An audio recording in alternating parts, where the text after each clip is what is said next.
নমস্কার। অবসরের কথাবাসরের আজকের পর্বে আপনাদের সবাইকে সানন্দ স্বাগত। আজকের দিনটি একটু লক্ষ্য করুন, 24/6/24, অর্থাৎ 2024 সালের ঠিক মাঝখানে যেন আমরা দাঁড়িয়ে আছি।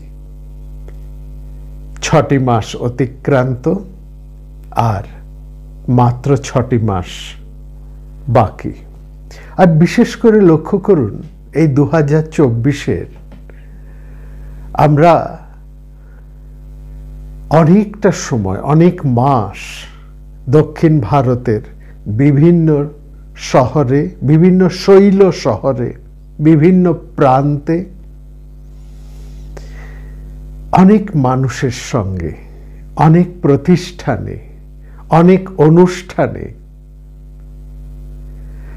একটা খুব ব্যস্ততার মধ্যে দিয়ে, একটা আনন্দময় মুহূর্তের মধ্যে দিয়ে আমরা অতিক্রান্ত করে চলেছি। খুব দ্রুত 4টি মাস কেটে গেল। এই 4টি মাস সত্যি কত বিষয় নিয়েই না আমরা কথা বলেছি, কত বিষয় নিয়ে আলাপ আলোচনা করেছি। ফিরে যাব এবার আমাদের সেই শ্যামল বাংলায়। বাংলায় যখন আমরা ফিরব, অর্থাৎ এই দক্ষিণ হতে পূর্বে, তখন এই দক্ষিণ এবং পূর্বের, দক্ষিণ পূর্বের যে একটা অন্তর্যোগ আছে, সে কথাটি যদি আমরা না বলি তাহলে আমাদের বলা সম্পূর্ণ হয় না। অতএব আজকের এই অবসরের কথাবাসরের 33তম পর্বে, এবং হয়তো আরো একটি কি দুটি পর্বে বড় জোর আমরা কিছু এমন কথা বলবো যেখানে দক্ষিণের হাওয়া কেমন ভাবে পূবে এসে মিশেছে সেটা দেখব। আর বিশেষ করে আমরা আমাদের এই বাংলার যে সাধনা, বাংলার এবং বাঙালির যে ইতিহাস, সেটা নিয়ে আমরা একটু কথা বলবো। এটা আমাদের, যেমন দক্ষিণ ভারতের বৈদিক ধারা নিয়ে আমরা কথা বলেছি, দক্ষিণ ভারতের দ্রাবিড়ীয় সভ্যতা নিয়ে আমরা কথা বলেছি, সেরকম বাংলার সাধনা, বাংলার অন্তর সাধনা এবং বিশেষ করে বাঙালির সাধনা, তার ইতিহাস, এই নিয়ে আমাদের কিছু কথা বলতেই হবে। দু জায়গায় তো আমাদের সমান ঋণ বর্তমান, তাই নয় কি? দেখুন, যখন আমরা এই বাংলার কথা ভাবি, এই একটু বাংলার থেকে বেরিয়ে যখন আমরা বাংলার কথা ভাবি, বাংলায় বসে নয়, বাংলার থেকে বেরিয়ে এসে আমরা যখন বাংলার কথা ভাবি, তার প্রথমেই আমাদের এই দেশ ভারতবর্ষের একটা বৈশিষ্ট্য, সবচাইতে বড় বৈশিষ্ট্য আমাদের চোখে সবার আগে পরিষ্কারভাবে ফুটে ওঠে। সেটা কি? সেটা হচ্ছে এই বিভিন্ন মানুষজনদেরকে দেখতে দেখতে আমাদের এটা মনে হয়েছে, বৈচিত্র্যের মধ্যে ঐক্যের একটা যোগদৃষ্টি এবং ঐক্যের যোগ সাধনাই কিন্তু ভারতবর্ষের প্রাণের ধর্ম বা তার অন্তর্ধর্ম।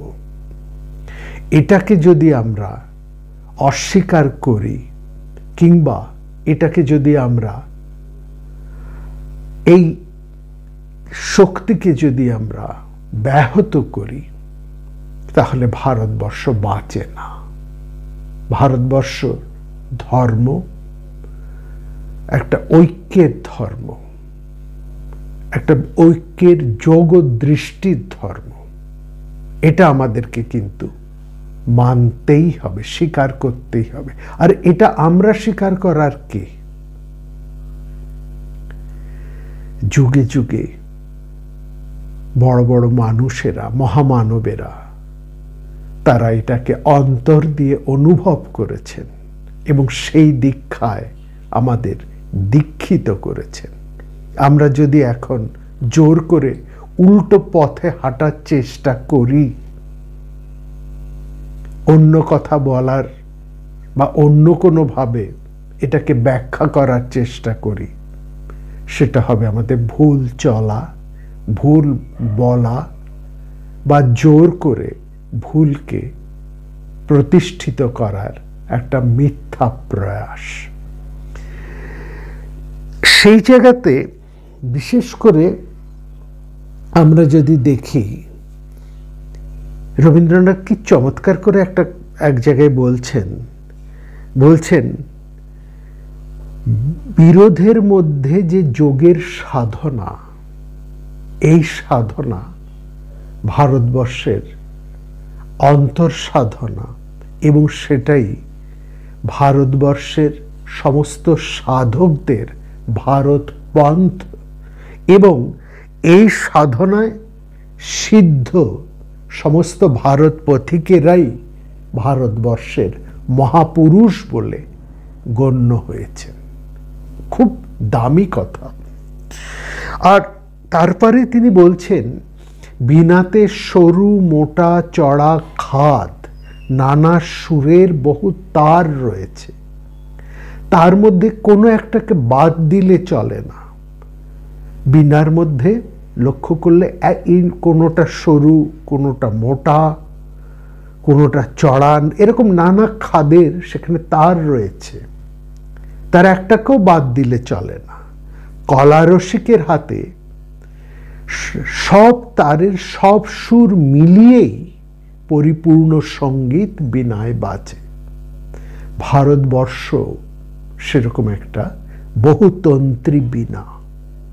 এখানে নানা সাধনার সমন্বয় একটা পরিপূর্ণ সমবেত সঙ্গীত জাগিয়ে তোলাই হলো ভারতবর্ষের অন্তর সাধনা। ভারতবর্ষের সমস্ত মহাপুরুষরাই সেই সাধনাই করে গিয়েছেন এবং সেই মন্ত্রেই তারা আপামর ভারতবর্ষকে দীক্ষিত করে গেছেন। এমনটি আর পৃথিবীর কোথাও দেখা যায় না। আর এটি হচ্ছে ভারতবর্ষের বিশেষত্ব। এই ভারতবর্ষের বিশেষত্বই আমাদের বাংলার মধ্যে, আমাদের এই বাংলাদেশে কি অপূর্বভাবেই না ধরা পড়েছে। নদীর পলি মাটিতে তৈরি এই বাংলাদেশ, এখানের ভূমি উর্বর, বীজ মাত্রই এখানে সজীব সফল হয়ে ওঠে। তাই এখানে দেবধর্ম নয়, প্রাণধর্ম অত্যন্ত গুরুত্বপূর্ণ এবং তার একটা বিশেষ দাবি এখানে রয়েছে। পলিমাটির দেশ বলেই এখানের ভূমি কঠিন নয়, নরম। তাই পুরনো মন্দির, প্রাসাদ, এই সমস্ত গুরুভার এখানে টেকে না, সয় না। সেই সব গুরুভার এখানে স্থাপন করলেও ধীরে ধীরে তা তলিয়ে যায়। বাংলাদেশে লক্ষ্য করবেন, সেই জন্য খুব বেশি তীর্থ নেই। পুরাতনের ঐশ্বর্য এখানে তার খুবই কম, কিন্তু বিধাতার আশীর্বাদে বাংলাদেশ পুরাতনের ভার হতে মুক্ত। এটা বুঝবার, এটা ভীষণ দাবি একটা জিনিস। বাংলাদেশ বিধাতার আশীর্বাদে পুরাতনের ভার হতে মুক্ত। এখানে কোনো প্রাচীনত্বের, জড়ত্বের, কোনো মতান্ধতার ভার নেই। জীবন সাধনার দায় বিধাতা তাকে বেশি করে দিয়েছেন। এখানে যেহেতু এটি পলিমাটির দেশ, যেহেতু উর্বর দেশ, এখানে প্রাণ বা প্রাণ শক্তি ব্যর্থ হয় না। এখানে যে ধর্ম, বাংলার যে ধর্ম, সেটি প্রাণের ধর্ম। কোনো শক্ত বন্ধন সেখানে নেই, সেখানে রয়েছে প্রাণের আবেগ। পুরাতনের মৃত পাষাণ ভার জীবনের দাবি দাওয়াকে এখানে অগ্রাহ্য করতে পারে না। এখানে একটা জিনিস লক্ষ্য করার, যেহেতু এখানে প্রাণের ধর্মটা বেশি, বাংলায় প্রাণের আবেগটা এখানে বেশি, সেই জন্য এখানে দুঃখের আবেদনও অনেক বেশি। ফলত এখানে যত মহাপুরুষ এসেছেন, মানুষ তাকে হয়তো প্রথমে ভুল বুঝেছে, বিশ্ব তাকে তেমন করে প্রথমে চিনতে পারেননি, পরে ধীরে ধীরে তাকে চিনেছেন। এটা বিশেষ করে লক্ষ্য করা। বাংলাদেশে যত মহাপুরুষ এসেছেন, প্রথমেই তাকে বিশ্বের মানুষ চিনতে পারেননি, ভুল বুঝেছেন, ভুল ব্যাখ্যা করেছেন, কখনো কখনো তার শত্রুতাও করেছেন, নির্যাতনও করেছেন। পরে অবশ্য তাকে মাথায় করে তুলতে বা হৃদয় ধারণ করতে বাধ্য হয়েছেন, বা তাদের কোনো অসুবিধা হয়নি। এই বাংলাদেশের তরফ থেকে প্রাণের প্রার্থনা প্রথম এসেছে। এই জন্য আমরা যে কথা বললাম, তাকে অনেক বেশি দুঃখ সহ্য করতে হয়েছে। এই দেশের, এই পথের পথিক যারা, দুঃখ দেবার জন্য তাদেরকে অনেক মানুষ যেমন আছেন, তাদের মধ্যে কেউ প্রত্যক্ষভাবে, কেউ পরোক্ষভাবে, কেউ সংকীর্ণ দৃষ্টি মানুষদের হয়ে তাদের প্রতিবন্ধক সৃষ্টি করেছেন, তাদের অত্যাচার করেছেন। কিন্তু বাংলাদেশের যে সমস্ত সাধকেরা রয়েছেন, এই মাটির মানুষ যারা রয়েছেন, মরমী মানুষ, তাদেরকে এই দুঃখ, এই নির্যাতন কোনোভাবেই দাবিয়ে রাখতে পারেনি। তার জন্য তারা প্রাণ বিসর্জন করতে ভয়ও পাননি। প্রাণের নামে মানবতার দাবি এখানে কিন্তু সাড়া পেয়েছে। জীবন্ত ক্ষেত্রে জীবনের যে দাবি, সেটাই তো মূল্য পায়, সেটাই তো সাড়া পায়। এখানেও সেই জিনিসটা রয়েছে। ফলে আমরা দেখছি এখানে মানবপন্থীরাই শেষ পর্যন্ত জয়ী হয়েছেন। শাস্ত্রপন্থীরা যতই বাধা সৃষ্টি করেন, তারা অনেক নিন্দা করেছেন। শাস্ত্রপন্থীরা তারা এই বিধানও দিয়েছেন যে তীর্থযাত্রা ছাড়া আর যদি অন্য কোনো কারণে তোমরা বাংলাদেশে যাও বা এই বঙ্গের এই পূর্বে যদি আসো, তোমাদেরকে প্রায়শ্চিত্ত করতে হবে। তার মানে চিরকালই বাংলাদেশ শাস্ত্রগত সংস্কার মুক্ত। বৌদ্ধ, জৈন এই সমস্ত মত এই দেশে চিরদিনই প্রবল ছিল। মগধ বাংলার সঙ্গে ছিল তখন, অর্থাৎ স্বাধীনভাবেই ছিল। বাংলার বৈষ্ণব এবং বাউলদের মধ্যেও সেই স্বাধীনতা আমরা লক্ষ্য করি। তাদের সাহিত্য, তাদের গান, তাদের মধ্যে কখনো শাস্ত্রের গুরুভার নেই, ব্যাকরণের অলঙ্কারের গুরুভার সেখানে নেই। অথচ কি গভীর উদার তার ব্যঞ্জনা। এদেশের কীর্তন, বাউল, ভাটিয়ালি প্রত্যেকটি গানে খুব সাদা কথায়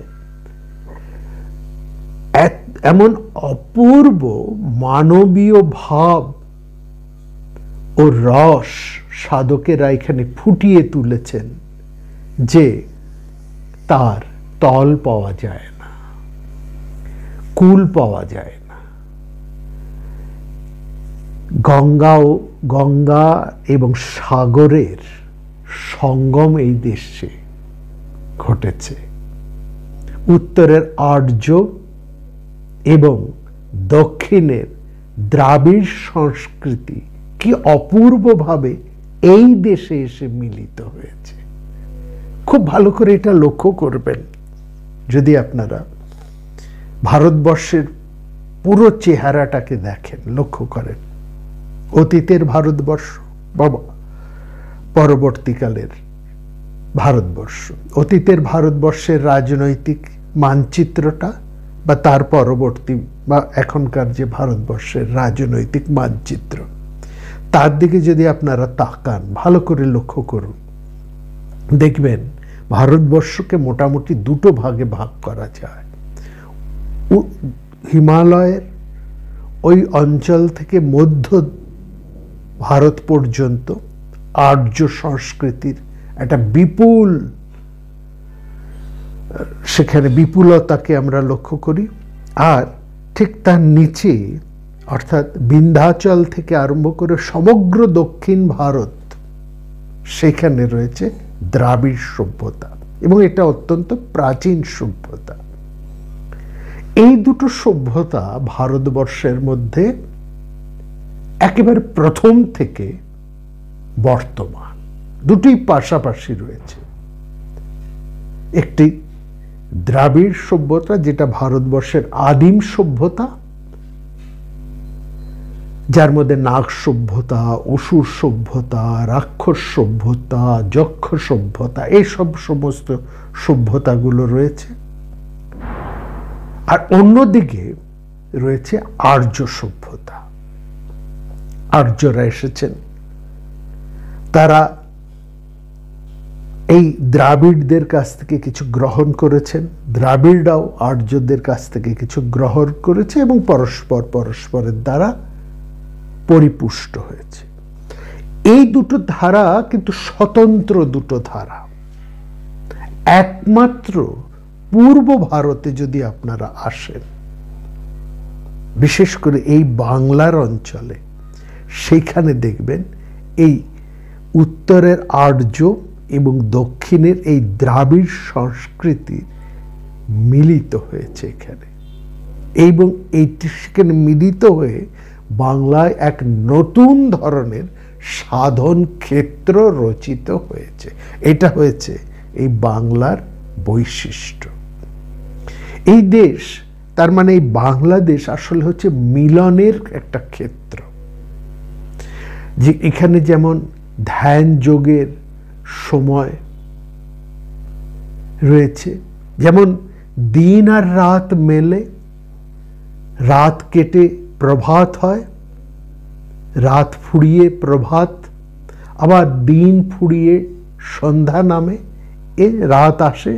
এই যে দুটো মিলনের সময়, দুটি সন্ধ্যা, প্রভাত এবং প্রভাত সন্ধ্যা এবং রাত্রির সন্ধ্যায় যে দুটি সন্ধ্যা অর্থাৎ দুটি মিলন, এই রকম মিলন তীর্থ রয়েছে এই বাংলা, অর্থাৎ ধ্যানের এবং যোগের। এখানে তপস্যার একটা প্রতীক্ষা রয়েছে। এখানে কোনো লঘুতা নেই, কোনো চপলতা নেই, কোনো চঞ্চলতা নেই। আমরা আজকে যে আলোচনা করছি বা যে তিনটি পর্ব ধরে যে আলোচনা করছি এটি তার প্রাক কথন। একটু মনোযোগ দিয়ে বোঝার চেষ্টা করুন আমরা কি বলতে চাইছি। এই বাংলার উপযুক্ত সাধনা হচ্ছে ভূর্ভুবস্ব, অর্থাৎ স্বর্গ মর্ত অন্তরিক্ষ বিশ্ব চরাচরে বিস্তৃত হোক আমাদের ধ্যান। ফলত এখানে এই বাংলাদেশে বা এই পূর্ব ভারতের অধিকাংশ জায়গায়, মূল জায়গায় কোনো শাস্ত্রগত বা সাম্প্রদায়িক কোনো সংকীর্ণতা এখানে দেখতে পাওয়া যায় না, যেটি অন্য কোথাও আছে। এই যেমন শাস্ত্রের একটা কাঠিন্য রয়েছে উত্তরে কিংবা দক্ষিণে, যেমন রয়েছে সাম্প্রদায়িকতার একটা কাঠিন্য উত্তরে এবং দক্ষিণে, এই বাংলাতে কিন্তু সেটা নেই। বাংলাদেশের এই যে উদার একটা বিস্তৃতি, সেটা আমরা তার সঙ্গীতে, সাহিত্যে, সাধনার মধ্যেও আমরা সেটা বিশেষভাবে লক্ষ্য করি। এবং এখানে দেখুন কি অপূর্বভাবে শিব এবং শক্তির মিলন এখানে আমরা পাই। ভারতবর্ষের অন্য জায়গায় যদি লক্ষ্য করুন, কোনোটা শিবক্ষেত্র, না হলে সেটি শক্তি ক্ষেত্র, কিন্তু বাংলা শুধু শিব ক্ষেত্র বা শুধু শক্তি ক্ষেত্র নয়, শিব এবং শক্তির মিলন ক্ষেত্র। এই জায়গাটা বিশেষ করে লক্ষ্য করবেন। এক একটি করে আমরা আপনাদেরকে বাংলার বৈশিষ্ট্য তুলে দেখাচ্ছি। আবার যদি আপনারা দেখুন, এই যে শিব শক্তির মিলন, এই মিলনের কথা কালিদাস তার রঘুবংশের স্তুতি বন্দনাতে প্রথমেই বলেছেন, বাগার্থিব সংপৃক্ত, বাগ অর্থ সংস্কৃত। বলা হয় কালিদাস এই ভাবটি কোথায় পেলেন না, তার নায়ক, কাব্যের নায়ক রঘুর কে নিয়ে তিনি যে মহান কাব্য রঘুবংশ রচনা করছেন, যেখানে নায়ক হচ্ছেন রঘু। রঘুবংশের নায়ক রামচন্দ্র নন, রঘুবংশের নায়ক হচ্ছেন রামচন্দ্রের আদি পিতা, সেই বংশের আদি পুরুষ রঘু। এবং সেই রঘুবংশ যে কাব্য কালিদাস রচনা করছেন, সেখানে একেবারে প্রারম্ভে তিনি বন্দনা করছেন। এটা একেবারে কাব্য বন্দনার একটা রীতি। প্রথমেই কাব্য প্রভৃতি ঈশ্বরের বন্দনা, এবং সেখানে কালিদাস বন্দনা করছেন কার? বাক এবং অর্থের। যে বাক অর্থের কথা আমরা এই গত একটি পর্বে বলেছি, তান্ত্রিক দৃষ্টিতে, তান্ত্রিক দৃষ্টির কথা আমরা যখন বলেছি, সেখানে এই বাক এবং অর্থের বিস্তৃত আলোচনা আমরা করেছি। কালিদাস সেই তন্ত্রের ভাবটিকেই তুলে সেই বাক এবং অর্থকে একত্রিত করেই তিনি শিব এবং শক্তির সমন্বয় করে তার পার্বতী পরমেশ্বরের বন্দনা করছেন। এখানে বাক এবং অর্থ যেমন অবিনাবদ্ধভাবে যুক্ত হয়ে থাকেন, তবেই তো সেটি সাহিত্যে, কাব্যের রসে সেটা ফুটে ওঠে, তাই না? শব্দের মধ্যে অর্থ আছে বলেই না শব্দের এত মাধুর্য। শব্দের মধ্যে যদি অর্থ না থাকতো, তাহলে শব্দ তো নিরর্থক, সেই শব্দ তো নিষ্ফলা, তাকে আর বন্ধা প্রসবিনী আমরা বলতাম, তাই না? সেজন্য বলা হয় এই বাক হচ্ছে পুরুষ ব্রহ্ম, আর অর্থ হচ্ছে প্রকৃতি। শিব এর মধ্যে ওই শক্তি, প্রকৃতি যোগ হচ্ছেন বলেই শিব রয়েছেন, তার সব মহিমা ওই প্রকৃতি বা পার্বতীর পানি গ্রহণের ফল। ভালো করে না হলে শিব কি হতেন? তার ইকারান্তটা যদি না থাকতো তাহলে শিব হয়ে যেতেন সব। এইভাবে বন্দনা করছেন, কি অপূর্ব সেই বন্দনা। যাই হোক, এই কথা আমরা বিস্তারিতভাবে সেখানে ব্যাখ্যা করেছি। আজ কি প্রসঙ্গে আমরা সে বিস্তৃত কথায় যাব না। তাহলে এর অবতারণা কেন করলাম? এই কারণে কালিদাস এই সূত্রটা কোথা থেকে পেলেন, আর তার অন্য কোনো কাব্যে, কোনো রচনায় এইটি তো নেই। ভালো করে লক্ষ্য করবেন, এটি রয়েছে শুধু তার রঘুবংশের মধ্যে, এই জায়গাটা। অর্থাৎ রঘু, তার নায়ক, যখন এই বাংলাদেশ জয় করতে এসেছেন, বঙ্গ জয় করতে এসেছেন, তাকে, রঘুকে কিন্তু বেশ বেগ পেতে হয়েছিল। খুব সহজে রঘু অন্যান্য দেশ যেমন ভাবে জয় করেছেন, এত সহজে বাংলা কিন্তু তিনি জয় করতে পারেননি। আর এখানে যখন রঘু জয় করছেন, তখন রঘুর চরিত বর্ণনাকারী সেই মহাকবি কালিদাস কেবল যুদ্ধক্ষেত্রের সেই বর্ণনা বা তার মধ্যেই তার দৃষ্টি আবদ্ধ নয়। মহাকবির দৃষ্টি যেমন কেবলমাত্র একটি বিষয়ের মধ্যেই আবদ্ধ থাকে না, একটি বিষয়কে কেন্দ্র করে তার চারিপার্শ্বিক সকল বিষয়ের মধ্যেই তার দৃষ্টি নিহিত হয়, তার স্ফুরণ ঘটে বলেই তো তিনি মহাকবি। নাহলে তো তিনি শুধুমাত্র কবি বা শুধুমাত্র ইতিহাস বা পুরাণকার, ইতিহাসকার এই বলেই পরিচিত হতেন। কালিদাস তো তা নন, তিনি মহাকবি। সুতরাং রঘু যখন এই দেশ জয় করতে আসছেন, কালিদাস তখন এই বাংলাদেশের রূপ, রস, বর্ণ, গন্ধ, তার ভাব সব কিছুকেই কিন্তু ভালো করে নিরীক্ষণ করছেন, এবং এটা তিনি করতে পারেন বলেই তিনি মহাকবি। এবং সেখানেই তিনি লক্ষ্য করেছেন এই বাংলাদেশের প্রাণের ধর্মকে। এখানে এসেই তিনি সেই তান্ত্রিক বা তন্ত্র, বাংলাদেশ শক্তিপীঠ তন্ত্র সাধনার ক্ষেত্র, এইখানকার এই তন্ত্র দৃষ্টি তিনি যেমন লাভ করেছেন, এইখানকার প্রাণের যোগটিকেও তিনি লক্ষ্য করেছেন। ফলত এই রঘুবংশ কাব্যে তিনি সেই বাক এবং অর্থাৎ যে কথা আমরা বলেছি, ভারতবর্ষের আর কোথাও এই শিব শক্তির সম্মেলনটির কালিদাস লক্ষ্য করেননি, খুঁজে পাননি।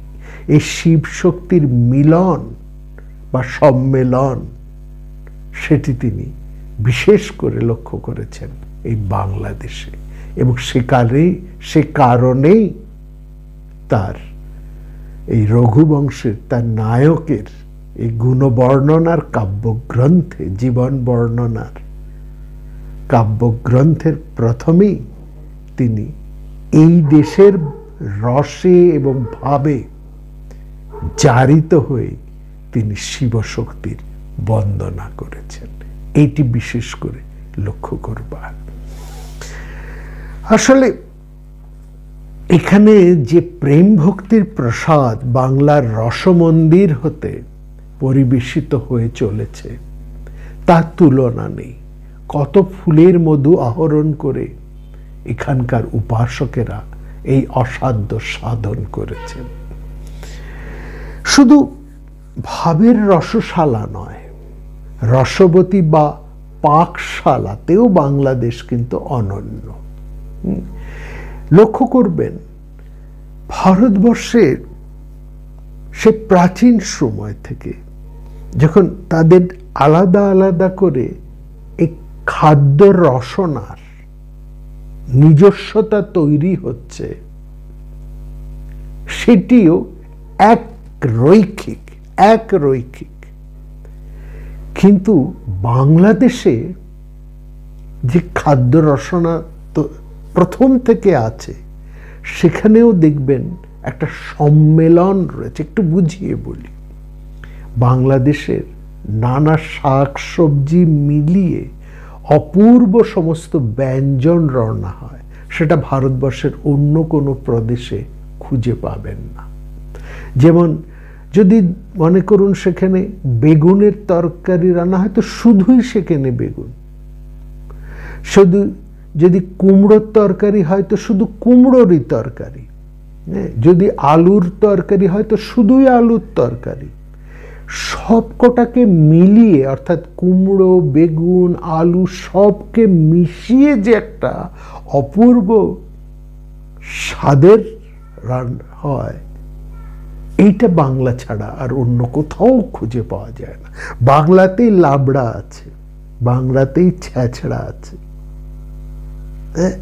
এই যে সব আমিষ নিরামিষ মিশিয়ে বা নিরামিষের বিভিন্ন পদকে একসঙ্গে মিশিয়ে এই যে সম্মেলন করার ব্যাপারটা কেবল শাস্ত্র সাধনার, কাব্য সাধনার মধ্যে নয়, রস সাধনার মধ্যেও, আস্বাদ সাধনার মধ্যেও এই জিনিসটি কিন্তু লক্ষ্য করা যায়।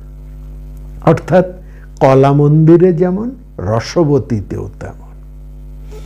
যোগ বা সম্মেলন ছাড়া এখানে আর অন্য কোনো উপায় নেই। হ্যাঁ, এইটা বাংলার সব, রসবতীতে সারা বিশ্বে বাংলার সবচাইতে বড় যে দান, সেটা হচ্ছে সন্দেশ বা রসগোল্লা। আমি এর মধ্যে যাব না, শুধু এটা উদাহরণ দিলাম। সন্দেশ শব্দটা দেখুন, এটা কিরকম বাংলাদেশ কেমন বাজিমাত করেছেন। অন্য দেশে যা ছিল খবর,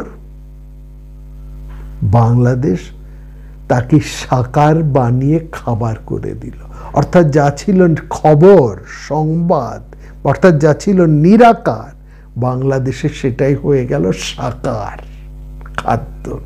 অর্থাৎ অন্যান্য দেশ কেবল যদি তারা নিরাকারের সাধনা করে তো শুধু নিরাকারেরই সাধনা করেছে, আবার তারা যদি সাকারের সাধনা করেছে তো শুধু সাকারের সাধনা করেছে। বাংলাদেশ কি করেছে? নিরাকারকে টেনে এনে ঘরের মানুষ করে তাকে আত্মীয় স্বজন করে দিয়ে রেখেছে। একেবারে ছেলে মেয়ে, নাতি নাতনি, ঘরের মা বাপ, একবার সব করে ফেলেছে। নিরাকারকে সাকার বানাতে বাংলাদেশে জুড়ি নেই। আরেকটা লক্ষ্য করবেন, বাংলাদেশ কাব্য সংগ্রহ ক্ষেত্রে বাংলাদেশ কিন্তু ভারতবর্ষের মধ্যে সবচাইতে বেশি এগিয়ে আছে। আমাদের ইতিহাস থেকে এটা, আমরা ভারতবর্ষের ইতিহাস থেকে এটা লক্ষ্য করি।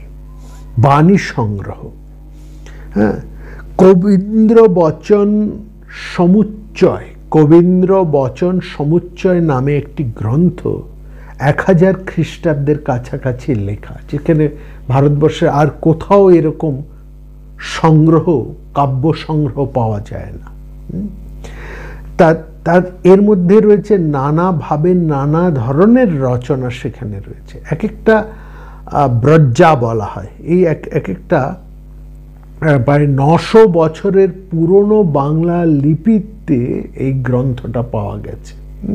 তাতে নানাভাবে নানা ব্রজ্জা, মানে নানাটা আলাদা আলাদা রচনা সেখানে পাচ্ছে। এক একটা ব্রজ্জা বলছে, এক একটা রচনাকে বলছে ব্রজ্জা, এবং এক একটা ব্রজ্জা, এক একটা যে ভাগ, এক একটা যে চ্যাপ্টার, তাতে নানা কবির নানা বাণী সংগ্রহীত রয়েছে। 1205 খ্রিস্টাব্দে আমরা শ্রীধর দাসের সদুক্তি কর্ণামৃত পাচ্ছি।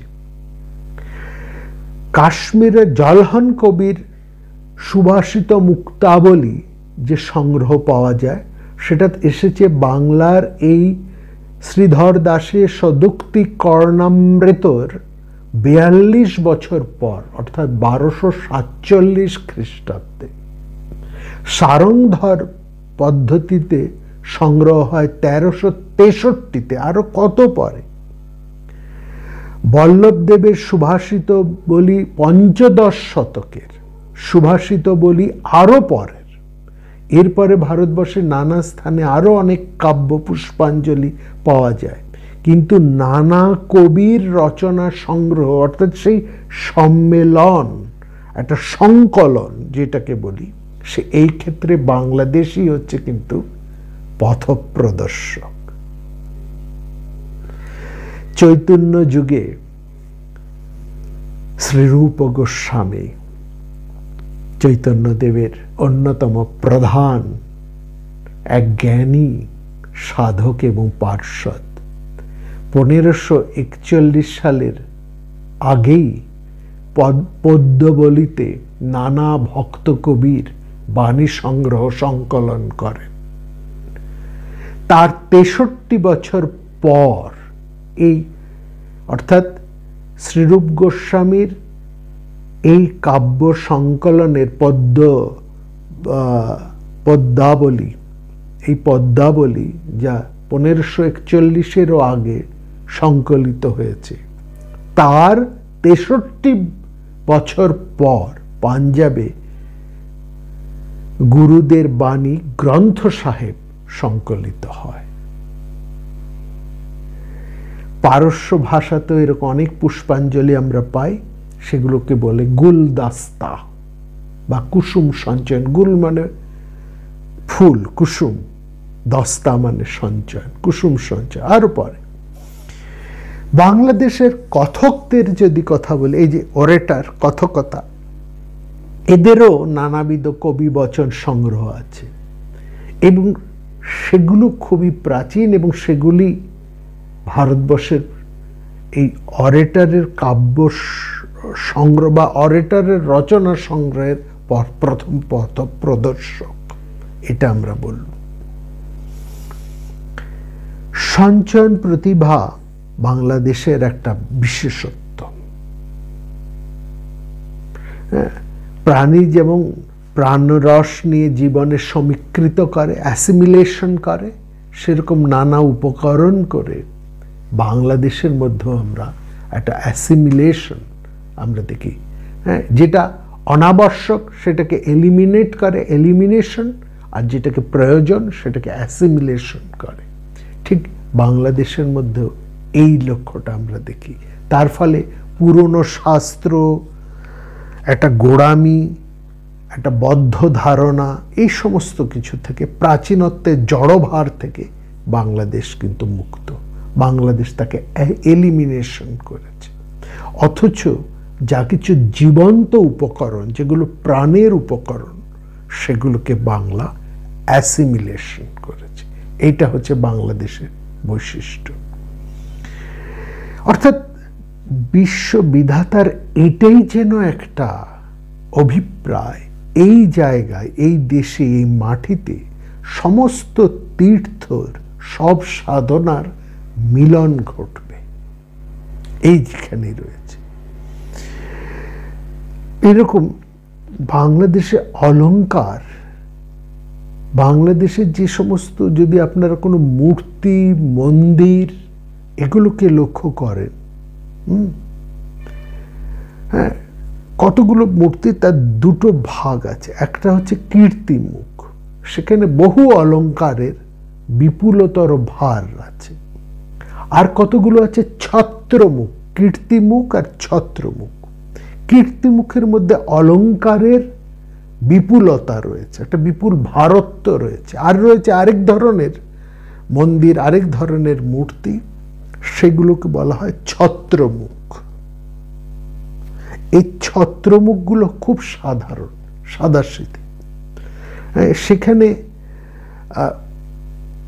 সাধারণ, খুব অলংকারের বাহুল্য নেই, কিন্তু ব্যঞ্জনা সেখানে, ব্যঞ্জনার শেষ নেই। উত্তরবঙ্গের বা পূর্ববঙ্গের থেকে যে এই ধরনের অনেক ছত্রমুখ মূর্তি আপনারা দেখবেন আশুতোষ মিউজিয়ামে, কলকাতা বিশ্ববিদ্যালয়ের যে মিউজিয়াম সেখানে রয়েছে, আমাদের ভারতীয় জাদুবিদ্যা রয়েছে, এরকম অনেক জায়গায়, বঙ্গীয় সাহিত্য পরিষদের মধ্যেও আছে। সেই জায়গায় গিয়ে দেখবেন এই ছত্রমুখের যে সেখানে সংগ্রহ, সেটা দেখলে বিস্মিত হতে হয়। এই ছত্রমুখগুলোই হচ্ছে বাংলাদেশের আসল শিল্প সাধনা, এগুলো হচ্ছে তার নিজস্ব তপস্যা। কীর্তিমুখগুলো বাংলাদেশের অন্যান্য প্রদেশের একটা প্রভাব আছে। আবার দেখবেন বাংলাদেশের যে সংস্কৃত রচনা, যে গৌড়ীয় রীতি, সেখানে শব্দ অলঙ্কারের একটা গুরুভার আছে। সেখানে বাংলাদেশ অন্য দেশকে, অন্য দেশের একটা ভাবকে গ্রহণ করে সেটা রচনা করেছে। কিন্তু বাংলাদেশের যে নিজস্বতা, তার যে বাউল কীর্তন, তার যে নিজস্ব সাহিত্য, তার যে নিজস্ব গান, সেখানে সুকুমার্য রয়েছে, সেখানে রয়েছে সূক্ষ্মতাবোধ। কার্পাস তো ভারতবর্ষে নানা জায়গায় আছে, হয় কার্পাস, কিন্তু এখানকার মসলিন, বাংলাদেশের মসলিনের মতন এত সূক্ষ্ম আর কে, কোন প্রদেশ, কোন দেশ তৈরি করতে পেরেছে, কোন দেশ কোন প্রদেশ তৈরি করতে পেরেছে? এখানকার মানে সুকোমল হাতের যে স্পর্শ, এই সুতো এত সূক্ষ্ম যে একটু কঠিন স্পর্শ সেখানে সয় না। সুতরাং সুকুমার কলার উপযুক্ত দরদি পরশ এই বাংলায় রয়েছে। যে দরদি হাতে মসলিন সুতোর সৃষ্টি, সেই হাতে বাংলার বহু সুকুমার শিল্প গড়ে উঠেছে। আমরা কথায় কথায় বলি গুড়ের সাথে গৌড়ের একটা সম্পর্কের কথা, আগেও বলেছি। এইটা হলো শব্দশাস্ত্রের কথা, কিন্তু এর মধ্যে লক্ষ্য করার মাধুর্যটা, নিরস শুষ্ক পথ এই দেশের নয়। জলপথের পথিক আমরা, শুষ্ক ধুলোর পথে আমরা চলতে পারি না। সেজন্য আমাদের পথ একটা সরস জীবন্ত জলধারা, অর্থাৎ সুজলা সুফলা জননীর সন্তান এই বাংলাদেশের মানুষেরা। সেই জন্য হয়তো তারা খুব ভালো সওদাগর হয়নি, খুব ভালো ব্যবসায়ী তেমন হয়ে উঠতে পারেনি, কিন্তু এই দেশ বিস্তৃত বলে, উচ্চ নিচ নয় বলে তার দৃষ্টি উদার। এই দেশ সমতল, সুতরাং উচ্চ নিচ ভেদ বুদ্ধি ধারণা এই দেশের নেই। এখানে সেই জন্যই আমরা দেখছি যে প্রথমেই যে কথা বলেছি, এই দেশ দেবভূমি নয়, এই দেশ হচ্ছে মানবের দেশ। বাঙালি মানুষকেই জানে, দেবতাকেও সেই জন্য সে ঘরের মানুষ করে নিয়েছে। বাংলার শিব দুর্গা বাঙালির তার ৮ পৌরের জীবন, গঙ্গা গৌরীর কোন্দলে, শিব দুর্গার কলহে আমাদের ঘরের ছবি আমরা নিত্য পাই।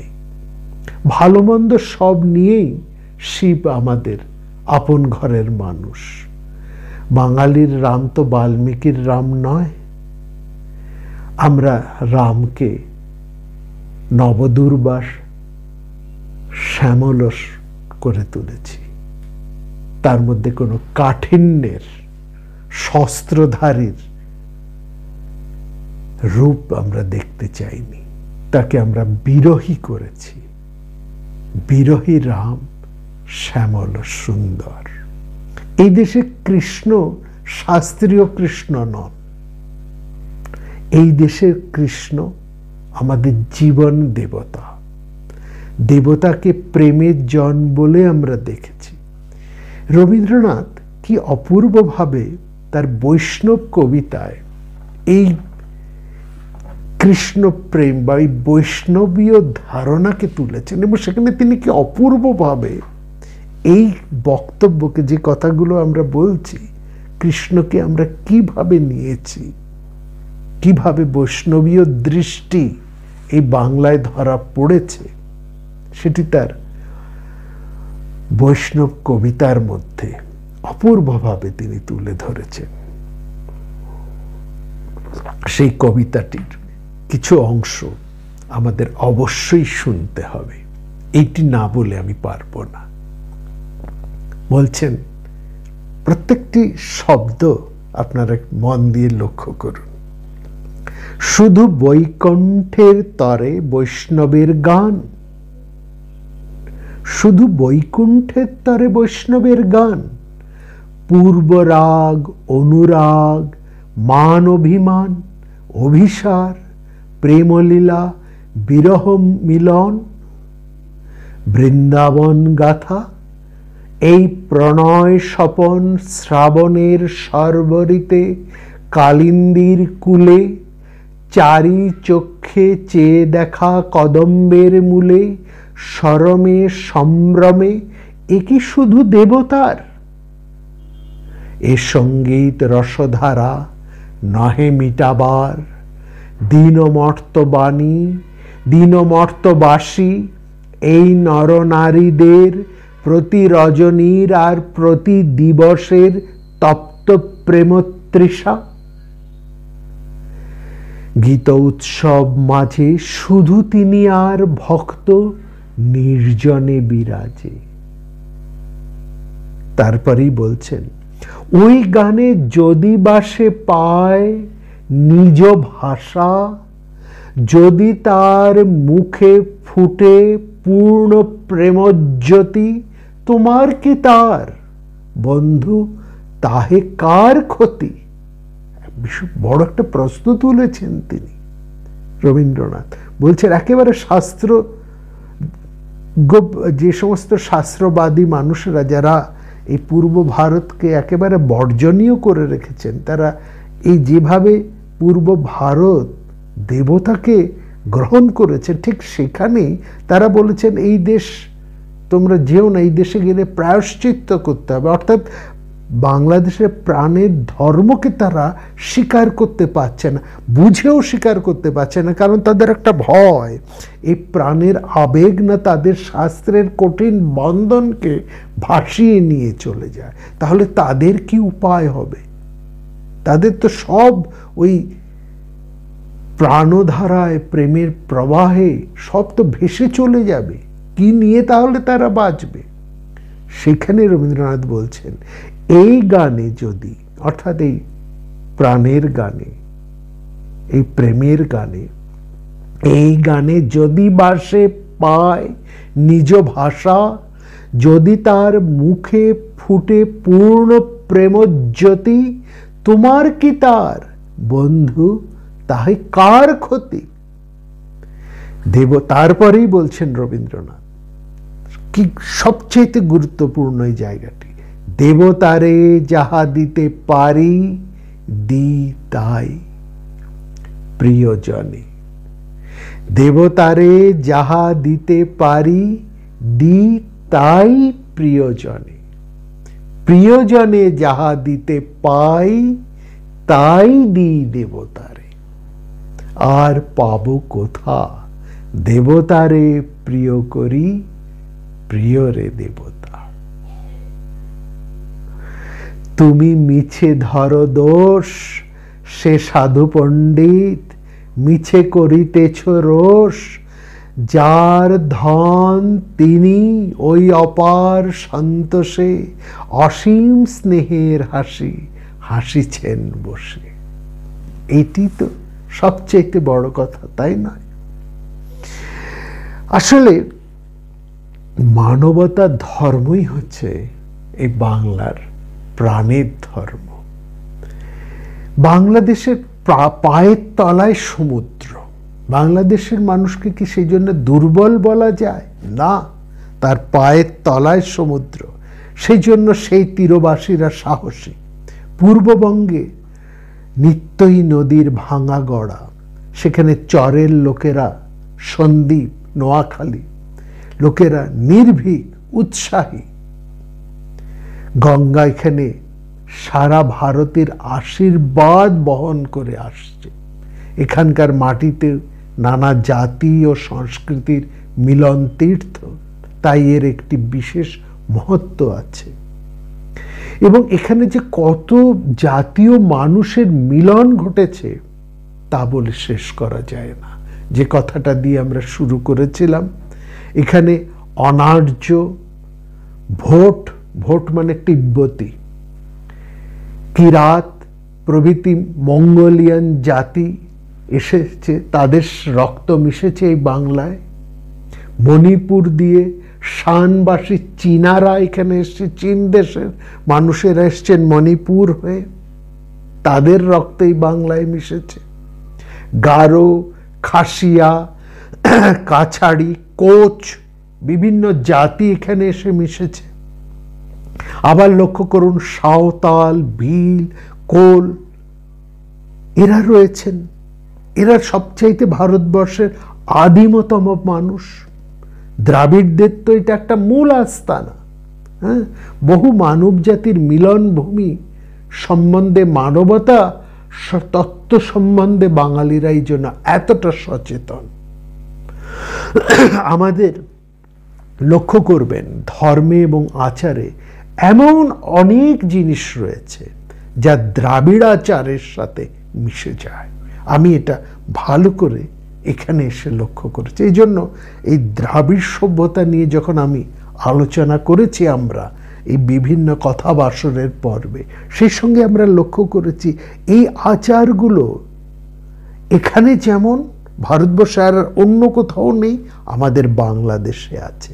দু একটা উদাহরণ যদি দিই, লক্ষ্য করবেন আপনারা, বাংলাদেশের ঘর বাড়ি যেভাবে তৈরি হয়, বাংলাদেশের ঘর তৈরি করার যে বৈশিষ্ট্য, যে শিল্প, হ্যাঁ, তার যে স্ট্রাকচারাল যে ফিগার, হ্যাঁ, যে গঠনটা, বাংলাদেশের ঘর বাড়ি তৈরি করার যে গঠন, যে একেবারে পুরনো সময় থেকে স্টার্টিং ফ্রম হাট টু হাউস, হ্যাঁ, সেখানে অন্য কোনো প্রদেশের সাথে, উত্তর ভারতের কোনো প্রদেশের সাথে তার মিল নেই। সেটা মেলে কেরলের সাথে, সেটা মেলে কোচিনের সাথে।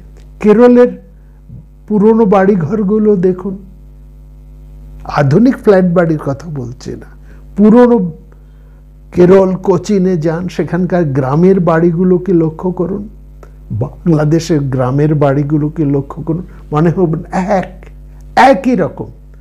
কেরল, কোচিনের ছবি আর বাংলাদেশের সেই পুরনো গ্রাম বাংলার ছবি যদি পাশাপাশি রাখা যায়, আলাদা করতে পারবেন না, বুঝতে পারবেন না কোনটা কেরল, কোনটা কোচিন, কোনটা বাংলা, আলাদা করা যাবে না।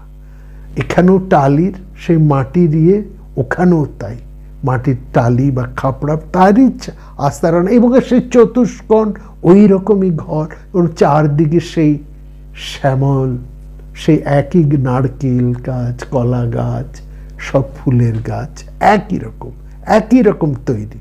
অর্থাৎ স্ট্রাকচার দিক থেকে, প্রাকৃতিক পরিবেশের দিক থেকে, জলবায়ুর দিক থেকে খুব একটা কোনো তফাৎ পাবেন না সেখানে। বাড়ির চতুর্সীমার মধ্যেই বাংলাদেশের যেমন দিঘি, পুষ্করিণী, এবং আপনারা যদি পূর্ব বাংলার অনেক দিকে, পুরনো দিকে যান, কিংবা এখনো ভারতবর্ষের যদি বর্ধমানের রাঢ় দেশের দিকে যান আপনারা, সেখানে দেখবেন ওই শ্মশান, অর্থাৎ তাদের জমির মধ্যেই একটা বাংলা, বাড়ির চতুর্সীমার মধ্যেই একটা তাদের চিতা রচনার একটা জায়গাও রয়েছে। এইটাও আপনি দ্রাবিড়াচারের মধ্যেই লক্ষ্য করবেন। আমাদের জাতাচার, জাতের আচার অনুষ্ঠান, মৃতাচার, বিবাহের আচার, মঙ্গল অমঙ্গল, সুযাত্রা অযাত্রা, প্রায় সব সংস্কার আর দক্ষিণের সংস্কার অনেকটা একেবারে মিলে যাচ্ছে। তাদের মতন আমাদের উঠোনের মধ্যেও আমরা আগে অস্থায়ী ওই আঁতুড় ঘর তৈরি হতো। আমাদের যেমন আঁতুড় ঘরটা মূল ঘরের থেকে বাইরে একটা ওই ঘরের মানে উঠোনের একটা পাশে করা হতো, ঢেকিরশালার পাশে বা এরকম একটা কোনো রান্নাঘরের একটা পাশে আঁতুড় ঘর তৈরি করা হতো একটু আলাদা করে। দক্ষিণ দ্রাবিড় সভ্যতার মধ্যেও তাই একই রকম তৈরি করা হয়।